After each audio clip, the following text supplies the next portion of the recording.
He is the first European leader to call on President Trump in Washington in his second term. And there were plenty of handshakes, laughs, and displays of bromance when French President Emmanuel Macron came to the White House. Even with the first handshake, it looked like the two leaders were sizing each other up. It was always going to be a tightrope walk for the French president, who had to make sure not to upset Trump while standing up for Ukraine. Sitting next to President Trump, Macron called Russia the aggressor in Ukraine, a direct contradiction of what Trump has said just a few days ago, even as Trump himself didn't call Russia the invader. Then at one point, Macron also fact-checked Trump mid-sentence. Europe is loaning the money to Ukraine. They get their money back. No, in fact, to be frank, we paid 60% of the total efforts, and it was through, like the US, loans, guarantee, grants, and we provided real money, to be clear. We have 230 billion frozen assets in Europe, Russian assets, but this is not as a collateral of a loan, because this is not our belonging. So they are frozen.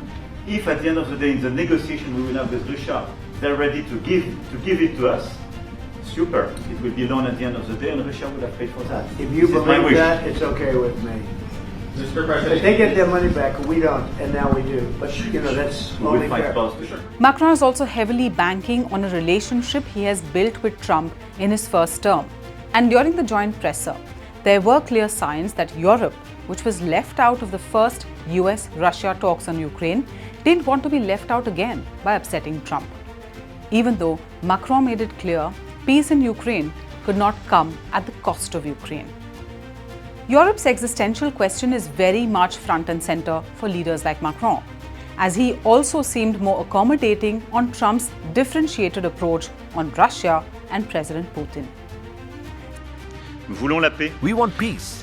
That peace cannot mean capitulation by Ukraine. That peace cannot be a ceasefire with no guarantees. That peace must include the conditions for Ukrainian sovereignty, allowing Ukraine to negotiate with all actors on the issues which concern it, and for which it is the only party which can legitimately negotiate. But it's a peace for which we need to assume our responsibilities to maintain security and stability for Ukraine and for the whole region in the long term.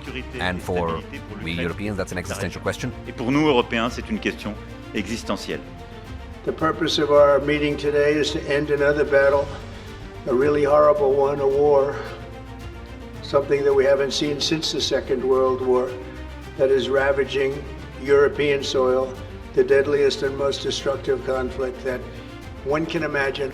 Now this is a chance, there is a big change because there is a new US administration, so this is a new context. So there is good reason for President Trump to re-engage with President Putin.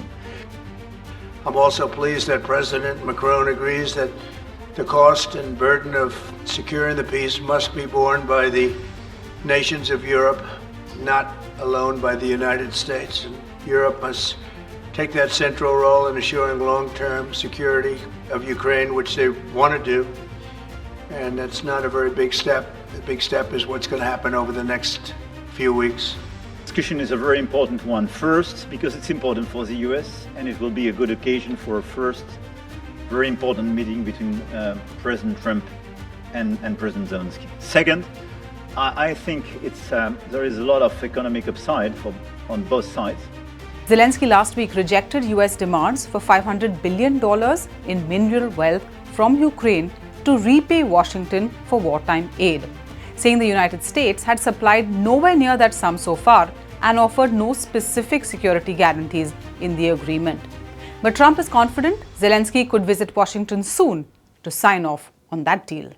For more such videos, subscribe to SNG News. Make sure you hit the like button and share our videos as well.